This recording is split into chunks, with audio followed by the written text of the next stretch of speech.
Hi guys! Ang tawag dito ay buto ng langka. Na-try nyo na ba to? Bagong luto siya. By the way, andito ako na mother. Makikimangan. Yung lip tint, hindi pa natanggal dito. Try natin yung langka if okay ba siya. Na-try nyo na ba to guys? Ito, kinakain talaga namin to sa Bicol dati. Pero dapat magka-crack siya like this. Try nyo mo, Clint.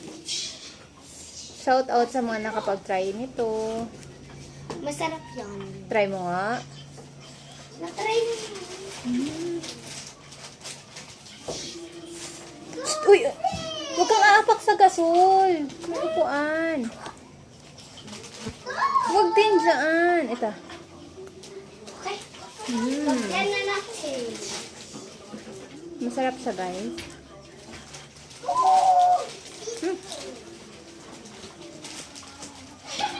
Alam nyo, para siyang mani, ganun. Pwede nyo papak-papakin. Hindi niya ako binigyan yan. Nang, Sinong nag-ano nito? Nakialam nito? si Tutoy, walang Balik, iba. balik. Ma, nagpa-vlog ako. Hindi ka rin. Iba ito basa? Hindi ko rin. Hindi masarap. Charot.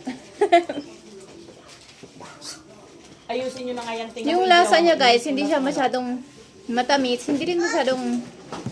Anong lasa niya ma? For you? Masarap. Sino kain? Kita mo kung paano kainin yun. Bakit? Tatay, Ganito yung basahan tsura nga niya to, guys, Tay. oh. Basahan. Ay, brown yung Basahan. hukon niya. Basahan! Huwag kang Marte.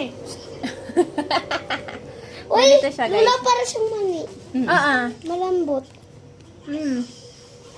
Pero yung balat kailangan tanggalin. Kasoy? Parang kasoy ba ma lasa niya? For you? Ano yan? Alam niyo yung kasoy guys? Ganun siya. Ano ito?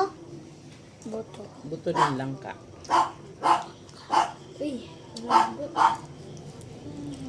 Parang tubak na nakabalat niya. Yan. Pero alam mo, wala pang nagbebenta ng ganitong pang business, no? Simulan ko na yata. Inilalagay Alam nila mga sa guys. Talaga siya? pili. Parang mani. Binubomba nila. Nahalo to sa pinig? Pandaya. Ay. Eh? Guys, shout out sa mga nakapag-try na nitong langka. Buto ng langka, ilalaga siya. Hello? Bye! Bye ka na, ma.